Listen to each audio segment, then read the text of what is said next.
Kalau hari ini apa Pak namanya? Jeladranan pentol. Jeladranan pentol khusus untuk besar sama tanggung. Besar sama tanggung. Bahannya. Besarnya ini diisi enggak? Oh, enggak ada, ini sekarang Mas, mahal semua. Ini semua mahal terus nggak bisa diisi. Satu hari berapa kilo hari ini masak jeladranan kayak gini? Ini semua saya habisnya ikan ayamnya 120 kilo. Terus ikannya sapi 4,5 kilo.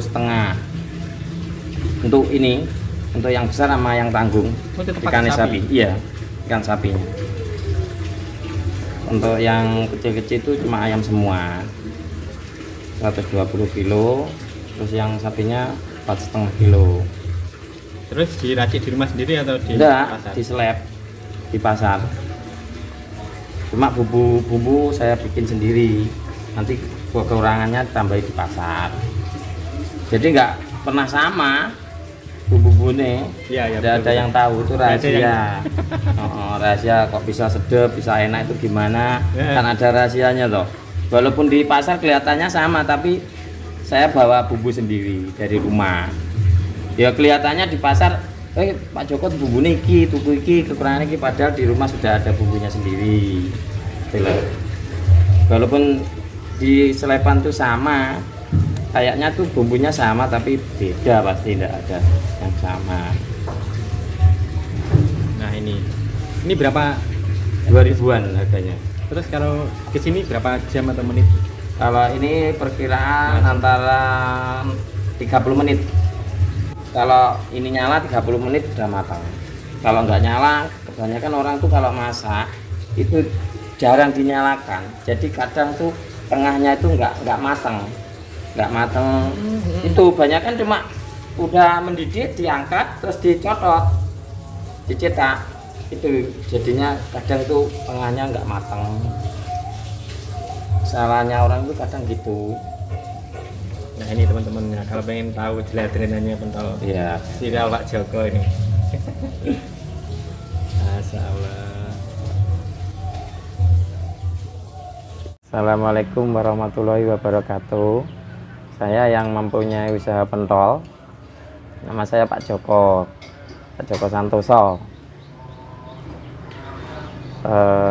Awal mulanya saya itu dulunya nggak minat jualan pentol tuh, didorong oleh Morospah. Nah, disuruh jualan. Setelah jualan pertama kali itu saya jualan bukan pentol daging, bukan Mas, pentol Salome. Terus setelah itu pentol Salome nggak begitu berjalan, sudah banyak pentol-pentol seleb kayak gini. Terus saya pindah ke pentol seleb. Terus pentol seleb saya keliling, pertamanya itu keliling kemana-mana sampai ke Bogo. Pertama kalinya itu ke Bogo, dapat uang berapa dulu? Kalau nggak salah berapa ya? 30 atau berapa? Pertama kali jualan dapat uang 31 hari. Satu hari dapat 30, uang yang nggak saya pakai. Saya kasihkan istri juga nggak mau. Terus buat jenguk orang sakit. Itu anaknya ikut saya itu sekarang. Tapi waktu itu orangnya sakit di DKT. Pertama kali saya dapat uang pentol 30.000, istri saya kasih nggak mau, saya juga enggak. Terus nggak taunya tetangga saya tuh sakit terus buat jenguk pertama kali untuk uang pentol. Dan tapi waktu corona kemarin Mas, itu hancur, nggak pernah dapat hasil sama sekali, habis motor satu. Saya cuma diem aja, ya namanya orang usaha biasalah kayak gitu, gulung tikar, berdiri lagi.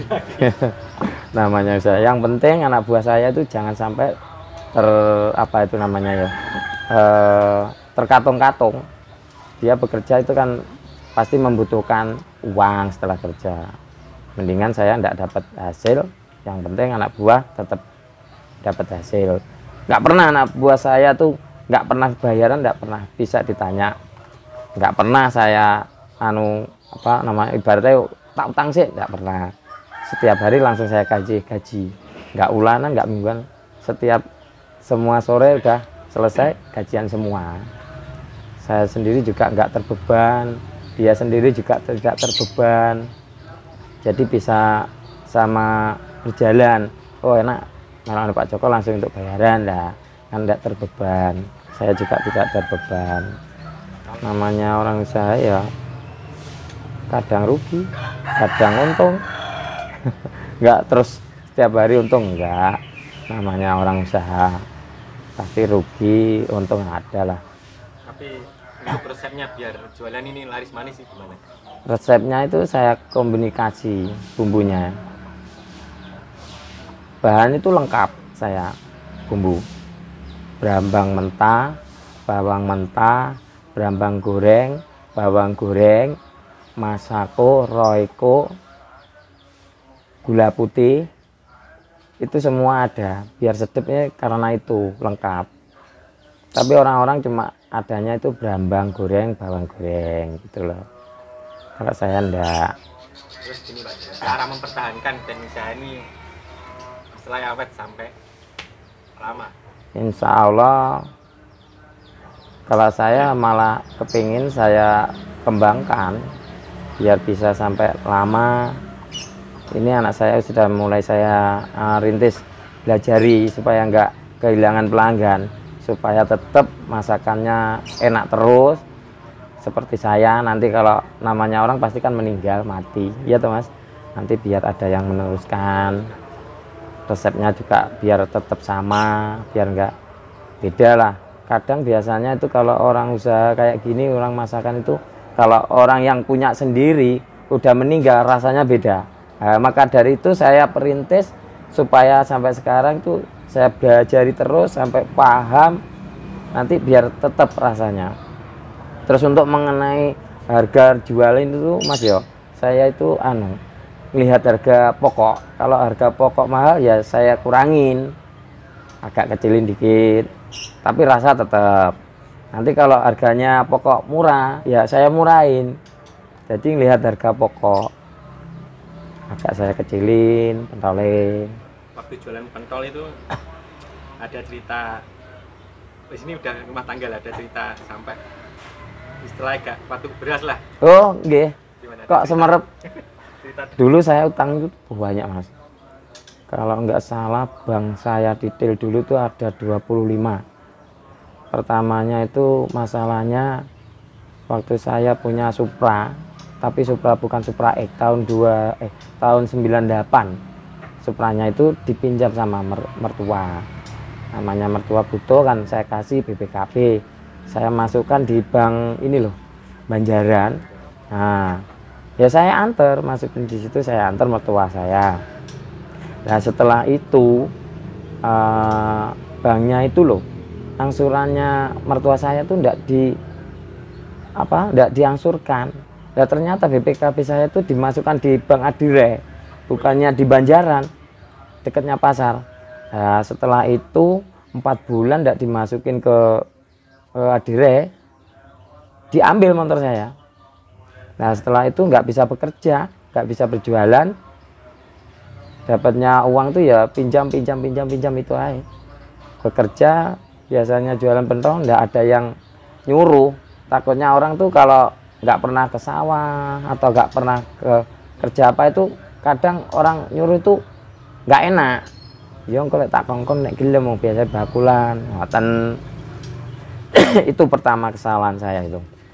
Terjadi banyak kendalanya itu, malah banyak uang banyak utang, sampai 3 hari itu nggak makan pernah waktu di rumah depan. Terus saya juga nggak pernah kemana-mana, minta ke orang tua enggak, minta ke Morosepa enggak, yes, bertahan sendiri, bisa pulih sendiri.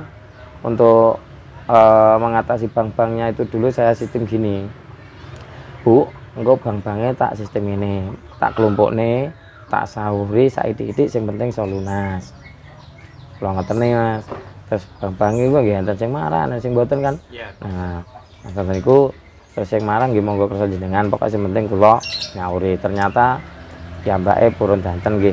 Seminggu kula sekali sepindah, ngantos 3,5 tahun lebih lunasi kayak gitu Mas.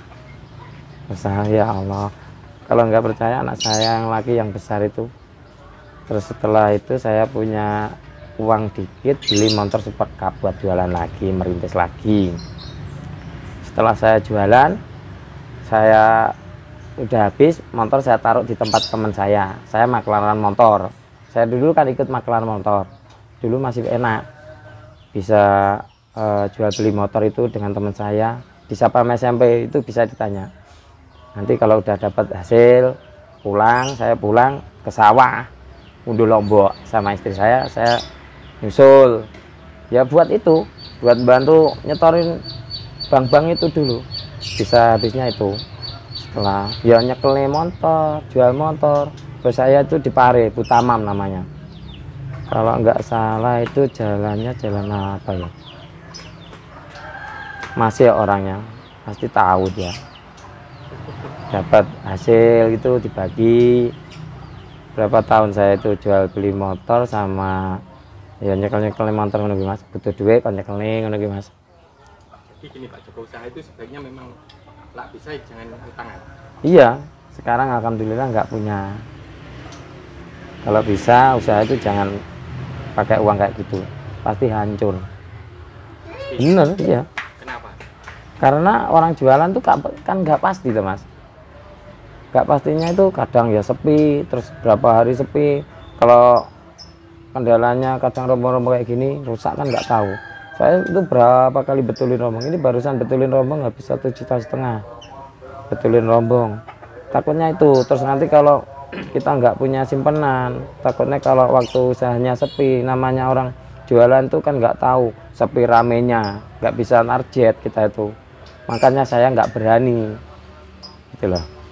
Terus apa itu namanya, kalau nggak punya uang terus nggak bisa ngasukin angsuran kan jadi berabe malahan, ribet.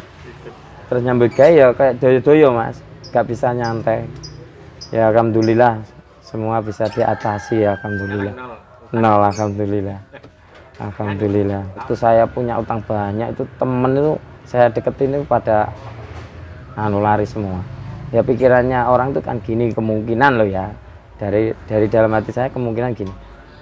Ah, kok Pak Joko nyedeki aku kok paling kok dong-dongnya nyilih duit, kemungkinannya gitu pemikirannya. Makanya saya banyak yang menjauh lah. Terus makanya saya sekarang tuh nggak pernah keluar, jarang. Kalau nggak ada keperluan nggak pernah keluar. Kumpul-kumpul itu jarang Mas. Kalau nggak diperlukan teman-teman enggak, jarang. Ya punya pemikiran kayak gitu. Setiap saya ketemu ngumpul, ya namanya orang kalau mau pergi itu kan gimana caranya, pokoknya menghindar. Saya merasakan semuanya itu, merasakan. Pinjem uang tetangga waktu saya kolab itu 5.000 aja enggak bisa. Bener itu enggak bohong. Sampai kayak gitu, parah lah Mas namanya. Nanti kalau diceritakin tuh Mas nelongso. Musuhnya malah nang anak Mas. Anaknya betul. Iya digepuki, diajar. Lah piye to Mas, paribasane gak ndek dhuwit, anak njaluk dhuwit. Buka yo terus malah atine wong tuwek malah trenyo, malah pegel, terus duit kondi. Ngono iku Mas, sampean Mas. Oh alah yo ya, nanti kadang saya balikin ke depannya.